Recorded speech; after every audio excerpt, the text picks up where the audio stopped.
चलिए बेटा, chapter 3 motion in straight line में हम डेरिवेशन पार्ट देखते हैं पहले। तो फर्स्ट डेरिवेशन इसमें है equation of motion by calculus method. Calculus से हमें इक्वेशन ऑफ मोशन को ड्राइव करना है। जैसे पहली इक्वेशन है v is equals to u plus a t, तो इसको हमें ड्राइव करना है बच्चों। तो कैसे ड्राइव करेंगे? आप लोग जानते हो एक्सेलरेशन क्या है? एक्सेलरेशन है rate of change of velocity. तो इसका मतलब a is equals to d v by d t होता है। dt को इधर ले आए तो a dt is equals to dv हो गया। अब बेटा यहाँ पे इंटीग्रेशन करना है हमें। तो इंटीग्रेशन में एक तरीका बता देता हूँ। फॉर्मूला क्या है? किसी को भी मान लीजिए सपोज करो x to the power n को इंटीग्रेट करना विद रिस्पेक्ट टू x, तो इसका मतलब होता है x to the power n plus one upon n plus one. Integration का इसका मतलब है, ये फॉर्मूला है। लेकिन अगर ऐसा पूछोगे x to the power n, इसका इंटीग्रेशन करना है और इसकी लिमिट है a से लेके b तक, तो इसका इंटीग्रेशन क्या होगा? That is x to the power n plus one upon n plus one and a से लेके b तक। अब हम नेक्स्ट स्टेप में क्या करते हैं, पहले जहां भी x आ रहा है वहां पर b पुट करेंगे। तो b to the power n plus one upon n plus one minus करके फिर a पुट करेंगे, तो a to the power n plus one upon n plus one. ये इंटीग्रेशन का तरीका है, इसी को हम यहाँ यूज करेंगे। हमें इंटीग्रेट करना है कि जब शुरू में टाइम जीरो है बेटा, तो जीरो टाइम पे वेलोसिटी है u और t टाइम के बाद में वेलोसिटी हो जाती है v। तो जब हम इसको इंटीग्रेट कर देंगे, integration of dv is equals to integration of a dt, तो वेलोसिटी की जो लिमिट है वो u से v तक है और टाइम की लिमिट 0 से t तक है। तो dv का इंटीग्रेशन v आएगा u से लेके v तक, और a इंटू dt का इंटीग्रेशन हो गया t 0 से t तक। अब बेटा जैसा तरीका है, पहले v पुट करो माइनस करके फिर नीचे की लिमिट पुट करो, upper limit minus lower limit, ऐसे ही a into t minus a into zero. तो यहां से v equals to u plus a t आ गया।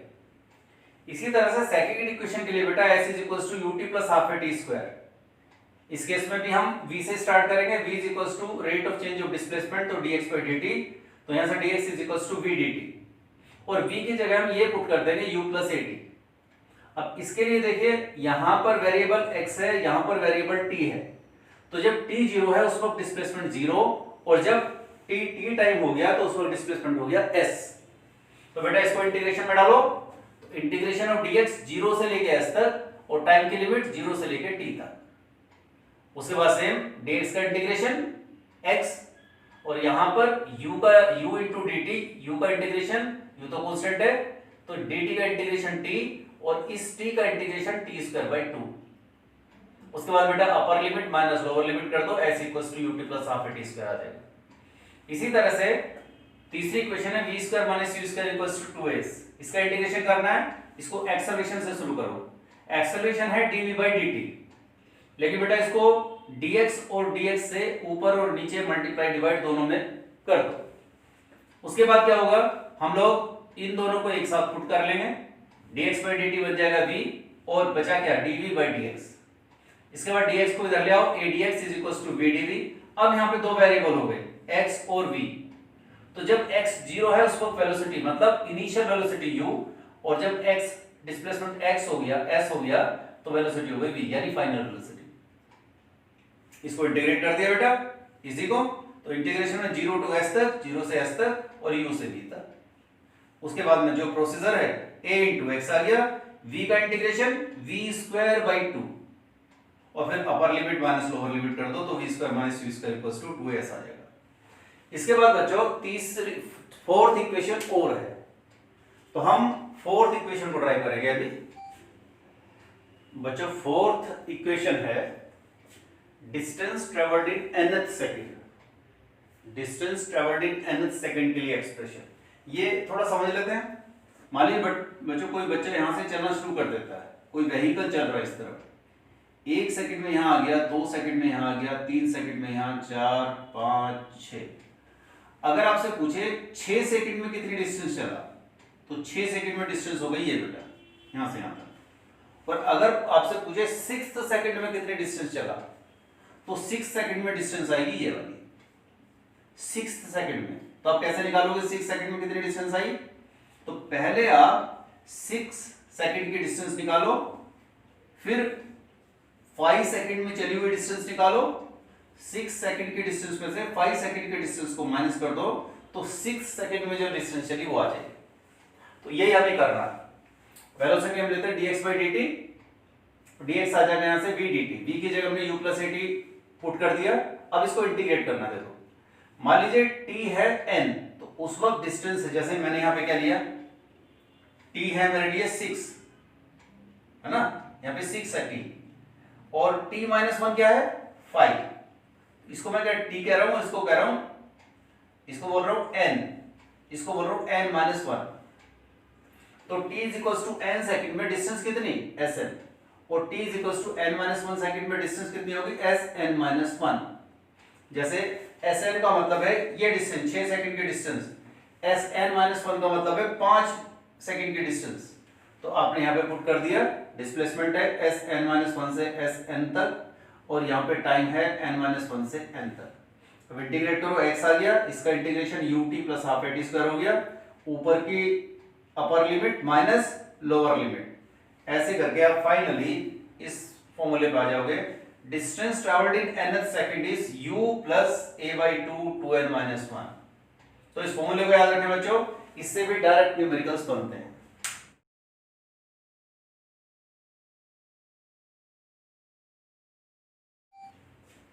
तो बेटा अभी हम डिस्कस करने वाले हैं triangular law of vector addition. हम दो वेक्टर्स को कैसे ऐड कर सकते हैं ट्रायंगल की फॉर्म में। बेटा अगर किसी भी दो वेक्टर्स को, जैसे मान लीजिए आपको कोई भी दो वेक्टर दे दिए, एक ये दे दिया और एक कोई दूसरा वेक्टर दे दिया ऐसे भी, तो आप क्या करो, इनको एक ट्रायंगल की फॉर्म में लेके आओ। एक वेक्टर बनाओ ऐसा, और दूसरा वेक्टर का जो इनिशियल पॉइंट है वो इसके पीक पॉइंट पे रखो, टॉप पॉइंट पे। तो यहां से ये हो गया बी। अब देखो दोनों का ओरिएंटेशन सेम डायरेक्शन में है, मतलब ऐसे ही घूम रहे हैं। अब ये इसको ट्रायंगल कंप्लीट करोगे तो तीसरी साइड यहां बनाओगे। तो अगर इस ट्रायंगल के ये दो साइड्स दो वेक्टर को रिप्रेजेंट करती हैं, तो फिर तीसरी साइड का ओरिएंटेशन अपोजिट डायरेक्शन में लो तो ये वेक्टर को रिप्रेजेंट करेगा। मतलब इन दो वेक्टर्स का मैग्नीट्यूड एंड डायरेक्शन वही होगी जो इस रिजल्टेंट की होगी। तो हम कह देते हैं कि two vectors are represented by two sides of a triangle in same orientation, then their resultant is represented by third side in opposite orientation। अगर ये भी ऐसे होता, डायरेक्शन इस तरफ होती तो सेम ओरिएंटेशन होता ये भी, लेकिन इधर है तो अपोजिट ओरिएंटेशन। इसका मतलब ये resultant is equals to a plus b। इसको एनालिटिकली प्रूफ करके देखते हैं। बेटा किन्हीं भी दो वेक्टर्स के बीच का एंगल, जैसे मान लीजिए एक वेक्टर ये है और एक वेक्टर ये है, ये a है ये b है, तो इन दोनों के बीच का एंगल ये थीटा होगा। ऐसा नहीं कर सकते बच्चे कि एक वेक्टर ये है और सपोज करो दूसरा वेक्टर यहां से ऐसे आया, ये a वेक्टर और ये b वेक्टर, और आप कहो इनके बीच का एंगल ये नहीं। जिस पॉइंट पे वेक्टर का एंगल निकाल रहे हैं वहां पे या तो दोनों वेक्टर बाहर जाएं या दोनों वेक्टर एक ही पॉइंट पे आके मिलें, तब हम कहेंगे ये एंगल है। तो यहां पे देखो एक वेक्टर ये a और एक वेक्टर ये b, तो हमने क्या किया, इसको थोड़ा सा एक्सटेंड किया तो दोनों के बीच का एंगल ये वाला आएगा। इस पॉइंट पे दोनों वेक्टर एक इधर जा रहा है और एक इधर जा रहा है। अब हमने इसको एक वर्टिकल डाल दिया, यहां से एक्सटेंड कर दिया तो ये परपेंडिकुलर टू कर लिया एक तरह से। तो बेटा इस ट्रायंगल में देखेंगे, अगर हम पाइथागोरस थ्योरम लगाते हैं तो हाइपोटेन्यूज का square is equal to this square plus perpendicular square. तो यहां से आपने इस OR को, यानी जो बेस था उसको OP प्लस PR की फॉर्म में तोड़ लिया। ओके, तो ये जो OP है, OP A के मैग्नीट्यूड के इक्वल है तो हमने A लिख दिया, और बाकी PR और QR को ऐसे ही छोड़ दिया। अभी ये जो था ये रिजल्टेंट था तो हमने रिजल्टेंट का मैग्नीट्यूड लिख दिया। अब इस ट्रायंगल में देखते हैं, इस ट्रायंगल में अगर बेटा sin थीटा और cos थीटा निकालोगे, sin थीटा देखो, sin थीटा इज P/H मतलब QR by PQ। तो यहां से हमने QR निकाल लिया B sin थीटा, और इसी तरह से इसी ट्रायंगल में अगर cos थीटा देखोगे बेटा तो वहां से PR equals to B cos theta आएगा, क्योंकि cos theta is base upon hypotenuse, base is PR, hypotenuse is P। तो यहां से आ गया हमारा B cos थीटा PR। दोनों को पुट कर दो फर्स्ट इक्वेशन में, आप देखेंगे रिजल्टेंट इतना आ जाएगा, a square plus b square plus 2ab cos theta का under root, this is resultant. अगर मैग्नीट्यूड निकालना है तो ये बता देगा, लेकिन डायरेक्शन किधर है, तो हम क्या करेंगे बेटा, डायरेक्शन का मतलब एंगल से है कि वो ए के साथ कितना एंगल बना रहा है। ए की डायरेक्शन ये थी, लेकिन रिजल्टेंट की डायरेक्शन ये है, तो दोनों के बीच का एंगल अल्फा। तो अल्फा हम क्या कहेंगे, alpha is the angle between resultant and vector A. तो या ये कह दो कि angle of R making with A. तो इसको हमें अगर अल्फा को निकालना तो इस ट्रायंगल में देखना बेटा, ओ क्यू आर ट्रायंगल में tan alpha is equals to Q R P upon base यानी ओ आर, और ओ आर है OP plus P R. Already Q R और पी आर हमने पहले से कैलकुलेट कर रखे हैं, ये उनको पुट कर दो तो tan alpha is equals to b sin theta upon a plus b cos theta.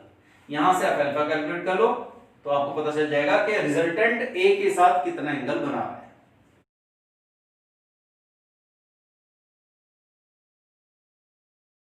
Parallelogram law of vector addition, ये क्या है कि अगर किसी पैरेललोग्राम की दो एडजेसेंट साइड्स दो वेक्टर्स को रिप्रेजेंट करती हैं, तो पॉइंट ऑफ इंटरसेक्शन से अगर हम डायगोनल ड्रॉ कर दें तो वो उन दोनों वेक्टर्स के रिजल्टेंट यानी उन दोनों के सम के इक्वल होगा। जैसे इस डायगोनल, इस पैरेललोग्राम में ये एक वेक्टर है ए और ये एक वेक्टर है बी, दोनों के बीच का एंगल थीटा। तो ये पैरेललोग्राम हमने बना दिया। तो जहां पे दोनों स्टार्ट हो रहे हैं, कॉमन पॉइंट है जहां से, वहां से अगर ये, क्योंकि डायगोनल तो बेटा ये भी हो सकता है ये भी हो सकता है, लेकिन हम उस डायगोनल को रिजल्टेंट मानेंगे जहां पर दोनों वेक्टर्स एक दूसरे को कट करते हैं, वहां से जो डायगोनल होगा उसको रिजल्टेंट मानेंगे। तो ये हो गया इन दोनों वेक्टर्स का रिजल्टेंट। मतलब हम कह सकते हैं कि r क्या है, that is equals to a plus b vector.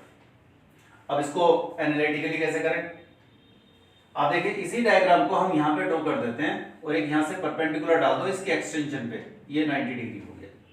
अब यहां पे ट्रायंगल देखो OST, इस ट्रायंगल में बेटा this OS square is equals to this OT square plus ST square. अब इस OT को हम कह सकते हैं OP प्लस PT। देखो OT को कह सकते हैं OP प्लस PT, ये हमने लिख दिया। उसके बाद में यहां पर OP हमें पता है कि A का मैग्नीट्यूड है, OS भी पता है कि ये R का मैग्नीट्यूड है, PT और ST नहीं पता अभी, हमने इसको इक्वेशन 1 मान लिया। अब हमने ये ट्रायंगल कंसीडर किया PST, इस ट्रायंगल में sin थीटा और cos थीटा निकाल दो, क्योंकि देखो ये साइड और ये साइड पैरेललोग्राम की हैं, दोनों पैरेलल हैं, तो ये एंगल अगर थीटा है तो ये एंगल भी थीटा होगा। सो sin theta is perpendicular upon hypotenuse यानी ST अपॉन SP। तो यहां से ST निकाल दिया।